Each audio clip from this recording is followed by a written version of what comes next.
આગળ વાત રાજકોટની કે જ્યાં ટ્રાફિકની ટોઈંગ કામગીરી ફરી એક વખત વિવાદમાં આવી છે। ટ્રાફિક ટોઈંગ વાનમાં પોલીસ અને કોન્ટ્રાક્ટ કર્મી તથા જાગૃત નાગરિક વચ્ચે બોલાચાલી થઈ હતી। ટોઈંગ કરવા નીકળેલી વાનનો જ વીમો 2023માં પૂરો થઈ ગયાનો દાવો છે। વિદ્યાર્થી આગેવાને વીમો પૂરો થતા બનાવ્યો હતો વિડીયો। જાગૃત નાગરિકોએ ટ્રાફિક પોલીસને સવાલ પૂછતા પોલીસ જવાન ભાગ્યા। લોકો પાસે વાહનનો પુરાવો માંગતા પોલીસ વાહનોનો વીમો અને ડોક્યુમેન્ટ જ ન હોવાનો આરોપ છે। રાજકીય વકીલ અને વિદ્યાર્થી આગેવાન અંકિત સોંદરવાએ વિડીયો વાયરલ કર્યો। અંકિત સોંદરવા સમગ્ર મુદ્દે પોલીસ કમિશનરને લેખિત અરજી પણ કરી છે। ત્યારે અંકિત સોંદરવા NSUIનો અગાઉ આગેવાન રહી ચૂક્યો છે।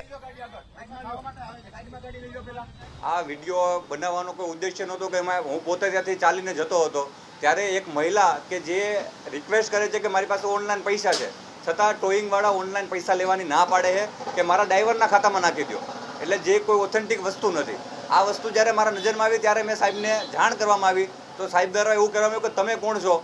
મને કહી શકાય કે મેં કીધું કે હું એડવોકેટ છું, કે જે હોય તે સાઈડમાં વહી જાઓ, આમના પાસે પૈસા તો લેવામાં આવશે, આવી મને ઘટના કહેવામાં આવી। ત્યારબાદ મેં તે લોકોને સાહેબને મેં કીધું કે સર રિક્વેસ્ટ કરી કે સર એવું હોય તો હું એ બેનના જે પૈસા છે એ આપી દઉં અને ખાતામાંથી મારામાં લઈ લઉં। એટલે જે રોકડા દેવર થઈ તો મને આશંકા થઈને સાહેબને એનાથી ઉગ્રતા થઈ કે તમે શું કામ એને પૈસા આપો છો।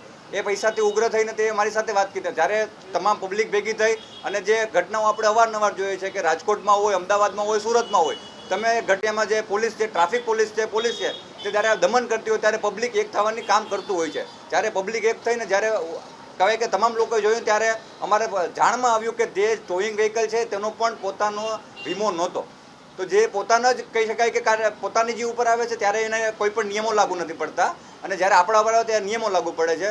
અને ત્યારબાદ તે વિડીયો ઉતારવામાં આવ્યો અને જ્યારે વાયરલ કરવામાં આવ્યો ત્યારે સ્પષ્ટપણે જ્યારે મેં કીધું છે કે પબ્લિક હેરાન થાય છે ત્યારે સાહેબ ચોખ્ખા એ શબ્દોમાં વિડીયોમાં પણ છે બોલે છે કે પબ્લિક હેરાન થતી હોય તો ભલે થાય। અને ત્યારબાદ બીજા સાહેબ મેં શબ્દ કીધું કે સાહેબ તમે અમારી સેવા માટે છો, ત્યારે તે ઓછો અવાજમાં એવું બોલે છે કે અમે સરકારની સેવા માટે છીએ।